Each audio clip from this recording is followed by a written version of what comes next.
Minyak dan gas bumi adalah sumber energi yang sangat penting bagi manusia, memengaruhi tiap bagian kehidupan manusia sehari-hari. Bahkan, langsung atau tidak langsung, kita telah menggunakan sejak awal kita memulai aktivitas. Hai, saya Ari. Saya akan menemani kalian menyaksikan bagaimana pentingnya minyak dan gas bumi bagi kehidupan manusia. Tentu saja setelah ini. Sampai di mana kita tadi? Pentingnya minyak dan gas bumi ya. Pemanfaatan minyak dan gas bumi yang paling jelas seperti yang ada di sekeliling saya ini. Pengolahan minyak mentah dan gas bumi menghasilkan bensin, solar, atau aftur yang menjadi bahan bakar alat transportasi.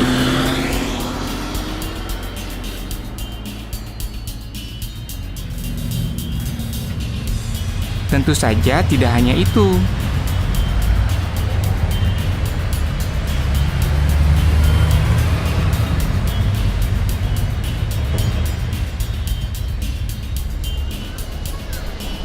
Hasil pengolahan minyak mentah dan gas bumi juga digunakan mesin industri. Asal tahu saja, 70% kebutuhan energi didapat dari pengolahan minyak mentah dan gas bumi.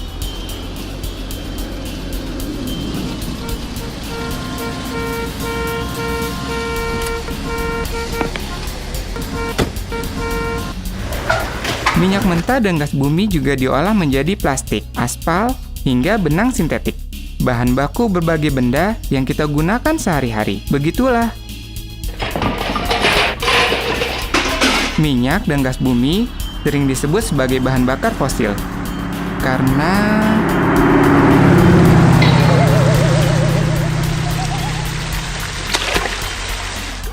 karena terbentuk dari sisa-sisa organisme yang hidup jutaan tahun silam.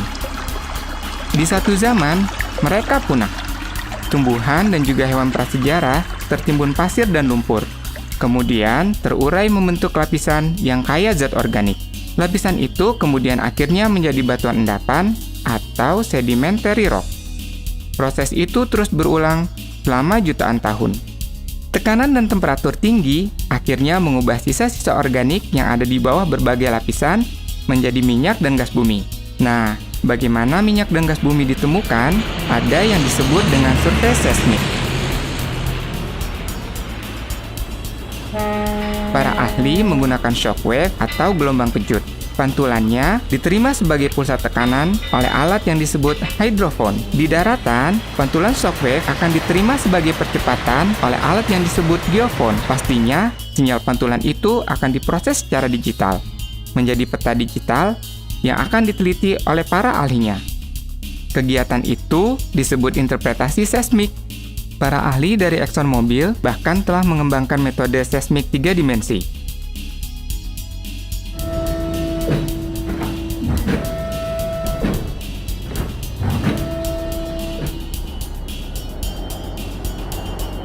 Survei magnetik juga kadang digunakan untuk area yang lebih luas.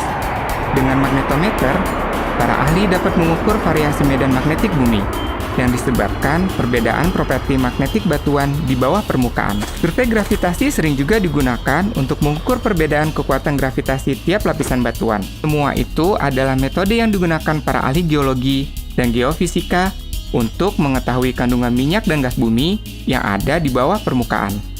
Pencitraan satelit juga sangat membantu untuk mencari lokasi minyak dan gas bumi. Selain cakupannya luas, citra satelit sangat akurat karena didapat dari sensor radar dan sensor optik. Begitulah sejumlah metode yang digunakan untuk mencari jejak minyak dan gas bumi di bawah permukaan bumi. Sekarang, bagaimana mengambil minyak dan gas bumi dari sumbernya untuk diolah dan akhirnya dimanfaatkan? Tentu saja, pengeboran minyak dan gas bumi dimulai dengan pendirian rig atau menara bor. Tingginya bervariasi, bahkan dapat mencapai tinggi sebuah gedung bertingkat 20. Pada dasarnya, rig adalah tempat pipa panjang dengan mata bor di ujungnya.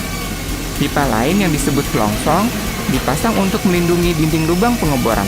Setelah tempat di mana kandungan minyak dan gas bumi berada tercapai, pipa mata bor ditarik. Setelah itu, barulah minyak dan gas bumi dipompa ke atas. Pengeboran minyak dan gas bumi juga dapat dilakukan di lepas pantai. Itu baru dapat dilakukan setelah rig sebagai tempat pengeboran selesai dibangun. Jenis rig tergantung kedalaman lautnya. Pengeboran sampai 100 meter biasanya digunakan rig berkaki tetap atau jack-up unit. Kaki-kakinya menancap kuat di dasar laut. Bisa dinaik turunkan sesuai dengan pasang surut air laut.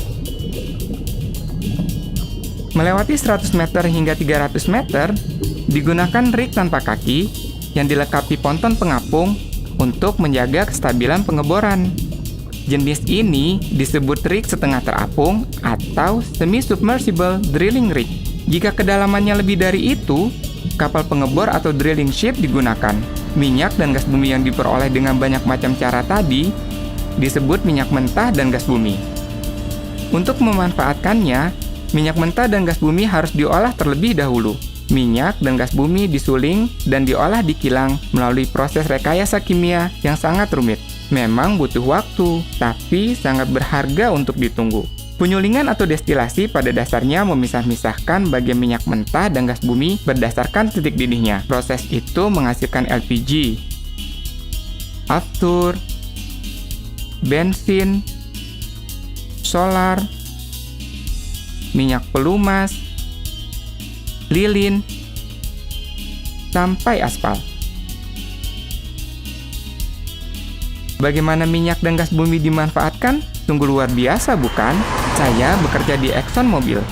Perusahaan kami telah ada di Indonesia lebih dari 100 tahun. Selama itu, kami bangga pada komitmen kami untuk beroperasi secara aman, ekonomis, berwawasan lingkungan, dan bertanggung jawab sosial.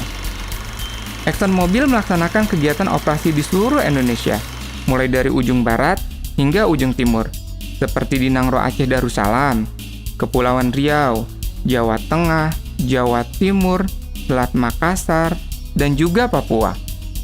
Selama beroperasi di Indonesia, ExxonMobil telah berinvestasi sebesar lebih dari 19 miliar dolar. Dan, sebagai perusahaan asal Amerika, lebih dari 90% karyawan ExxonMobil di Indonesia adalah putra-putri terbaik bangsa ini.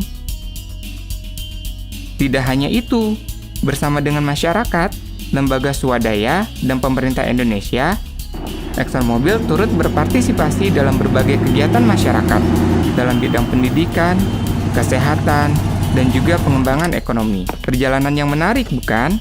Satu hal penting lagi yang harus saya sampaikan. Bagaimanapun, minyak dan gas bumi bukan bahan bakar yang dapat diperbaharui.